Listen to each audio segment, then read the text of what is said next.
എല്ലാവർക്കും നമസ്കാരം. ആകാശഗംഗ എന്ന നമ്മുടെ യൂട്യൂബ് ചാനലിലേക്ക് എല്ലാവർക്കും സ്വാഗതം. ഞാൻ ഇന്ന് പറയാൻ പോകുന്നത് അല്പം ശ്രദ്ധിച്ചാൽ ധനനഷ്ടം പരിഹരിക്കാൻ പറ്റുന്ന മാർഗങ്ങളെ പറ്റിയാണ്. ഇത് വാസ്തുശാസ്ത്രപരമായ കാര്യങ്ങളാണ്.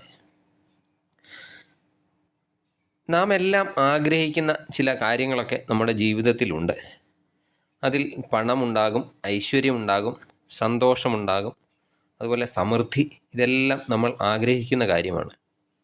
എന്നാൽ ഇത് എല്ലാവർക്കും ലഭിക്കുന്ന കാര്യങ്ങൾ ആകണമെന്നും ഇല്ല. ഇത്തരത്തിലുള്ള കാര്യങ്ങൾക്ക് എല്ലാം വേണ്ടി നാം പൊതുവെ ആശ്രയിക്കുന്ന ചില വിശ്വാസങ്ങളുണ്ട്. അതാണ് വാസ്തുശാസ്ത്രപരമായ ചില വിശ്വാസങ്ങൾ. വീട്ടിൽ സമ്പൽ സമൃദ്ധിയൊക്കെ ഉണ്ടാകാൻ വാസ്തുശാസ്ത്രം പറയുന്ന ചില പ്രത്യേക കാര്യങ്ങളെ പറ്റിയാണ് ഇന്നത്തെ വീഡിയോയിലൂടെ പറയുന്നത്. ഈ പറയുന്ന കാര്യങ്ങളൊക്കെ ശ്രദ്ധിച്ചാൽ വീട്ടിൽ നമുക്ക് ഐശ്വര്യവും സമ്പത്തും ഒക്കെ വരും എന്നാണ് പറയപ്പെടുന്നത്. ഇതനുസരിച്ച് ചില പ്രത്യേക സാധനങ്ങൾ നമ്മുടെ വീട്ടിലുള്ളത് ദോഷഫലങ്ങളെയാണ് കൊണ്ടുവരിക. ഈ സാധനങ്ങൾ എന്തൊക്കെയാണെന്ന് നമുക്ക് നോക്കാം. നമ്മുടെ വീട്ടിൽ പ്രാവ് കൂട് വയ്ക്കുന്നത് അസ്ഥിരതയ്ക്കും അതുപോലെ ദാരിദ്ര്യത്തിനും ഒക്കെ കാരണമാകും എന്നാണ് പറയപ്പെടുന്നത്. നിങ്ങളുടെ വീട്ടിൽ ഇങ്ങനെ പ്രാവിൻ്റെയൊക്കെ കൂടുണ്ടെങ്കിൽ അത് എത്രയും പെട്ടെന്ന് മാറ്റിക്കളയാൻ ശ്രദ്ധിക്കുക. അതുപോലെ മറ്റൊരു കാര്യമാണ് തേനീച്ചക്കൂട്.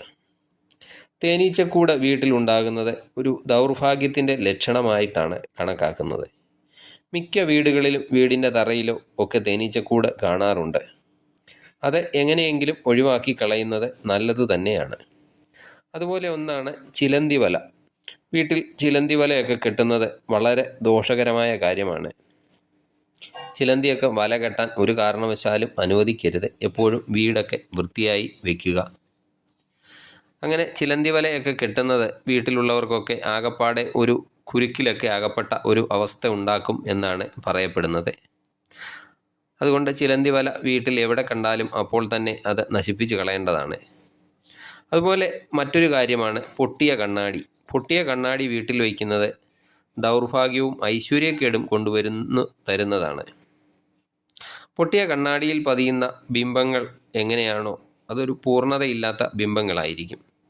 അതുപോലെ എന്ത് കാര്യത്തിനും ഒരു പൂർണ്ണത വരുത്തുവാൻ പ്രയാസപ്പെടുന്നതും ആണ്. വേറെ ഒന്നാണ് വീട്ടിൽ വവ്വാൽ വരുന്നത്. വീട്ടിൽ വവ്വാൽ വരുന്നതും വസിക്കുന്നതും എല്ലാം ആരോഗ്യ പ്രശ്നങ്ങൾക്കും അതുപോലെ ദൗർഭാഗ്യങ്ങൾക്കും മരണത്തിനും ദാരിദ്ര്യത്തിനും ഒക്കെ കാരണമാകുന്നതാണ്. അതിനാൽ വീട്ടിൽ വവ്വാൽ വരുന്നത് ഏത് മാർഗത്തിലാണേലും തടയേണ്ടതാണ്.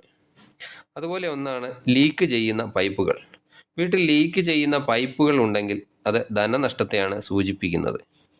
പൈപ്പിൽ നിന്ന് വെള്ളം ഒഴുകിപ്പോകുന്നത് പോലെ വീട്ടിലെ ഐശ്വര്യവും ധനവും എല്ലാം ഒഴുകിപ്പോകും എന്നാണ് പറയപ്പെടുന്നത്. അതുപോലെ മറ്റൊന്നാണ് ടെറസ്. മിക്കവാറും വീടുകളിലെ ടെറസ് ആവശ്യമില്ലാത്ത സാധനങ്ങളൊക്കെ സൂക്ഷിക്കുന്ന ഒരു സ്ഥലമായി മാറ്റാറുണ്ട്. ഇതും ദാരിദ്ര്യം വിളിച്ചു വരുത്തുന്ന ഒന്നാണ്. അതുപോലെ പൂജാമുറിയിൽ പഴയ പുഷ്പങ്ങൾ ഉപേക്ഷിക്കപ്പെട്ട് വെച്ചേക്കുന്നത്. ഇങ്ങനെ ഉള്ള കാര്യങ്ങൾ ഏറ്റവും നല്ലതുപോലെ ശ്രദ്ധിക്കേണ്ടതാണ്. ഈ അമ്പലത്തിൽ നിന്നൊക്കെ കൊണ്ടുവരുന്ന പ്രസാദത്തിൻ്റെ ബാക്കി ഒക്കെ പൂജാമുറിയിൽ ഉപേക്ഷിക്കുന്ന ഒരു പതിവുണ്ട്. അതൊക്കെ ഐശ്വര്യം ഇല്ലാതാക്കുന്ന കാര്യങ്ങളാണ്. അതുപോലെ പുഷ്പങ്ങളൊക്കെ ദിവസവും നീക്കി പുതിയത് വേണം പൂജാമുറിയിൽ വയ്ക്കേണ്ടത്.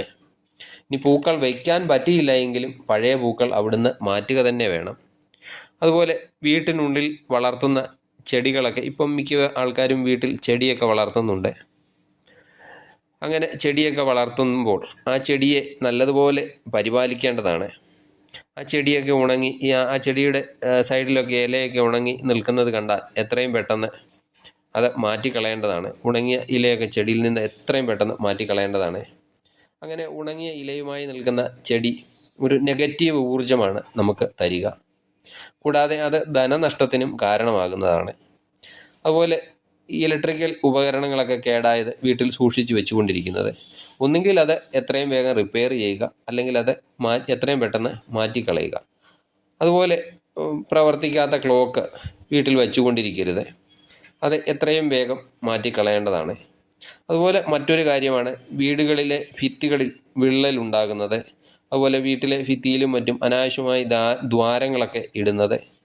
ഇതൊക്കെ ധനത്തിൻ്റെ ചോർച്ചയ്ക്കൊക്കെ കാരണമാകുന്നതാണ്.